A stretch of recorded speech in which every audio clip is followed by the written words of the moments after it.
જય માતાજી, હર હર મહાદેવ. ગોતાત્ર વ્રત ભાદરવા સુદ બારસના દિવસથી 3 દિવસનું આ ગોતાત્ર વ્રત કરવામાં આવે છે. વ્રત કરનારે સવારે નાહી ધોઈને ઈષ્ટ દેવતાની પૂજા કરી ગાયને ઘાસ ખવડાવવું, પાણી પીવડાવવું, વ્રત કરનારે એકટાણું કરવું.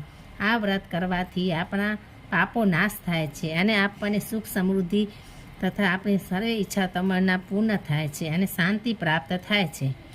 અયોધ્યા નગરીમાં દિલીપ નામનો રાજા થઈ ગયો. તેને સુદક્ષિણા નામે એક પત્ની હતી. સુદક્ષિણાને ઘણા વર્ષો વીતવા છતાં સંતાન પ્રાપ્ત થયું ન હતું. આથી વશિષ્ઠ મુનિએ રાજા રાણીને ગોતાત્ર વ્રત કરવાની સલાહ આપી. રાજા રાણી ખૂબ ઉત્સાહભેર આ વ્રત કર્યું અને તેના ફળ સ્વરૂપે તેમને ત્યાં પુત્ર રત્નનો જન્મ થયો. તેમને આ વ્રત ફળ્યું હતું. વશિષ્ઠ મુનિના આશ્રમમાં નંદિની નામની એક ગાય હતી. નંદિની ગાયનું રક્ષણ કરવાનું કામ દિલીપ રાજાએ માથે રાખ્યું હતું.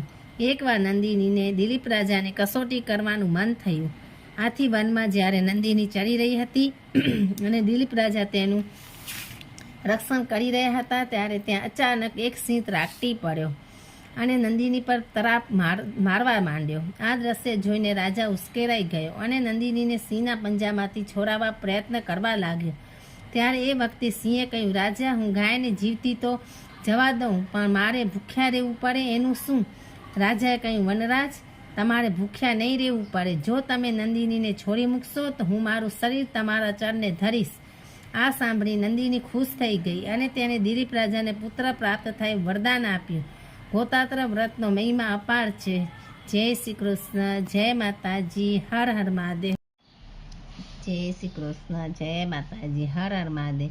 તમને એવી જ કથા, વાર્તાઓ, ધાર્મિક કંઈ પણ સાંભળવું હોય તો મારી ચેનલને લાઈક કરો, શેર કરો, સબસ્ક્રાઈબ કરો અને આગળ નવી નવી કંઈ કથાઓ કે સાંભળવી હોય તો કમેન્ટ કરો. હર હર મહાદેવ.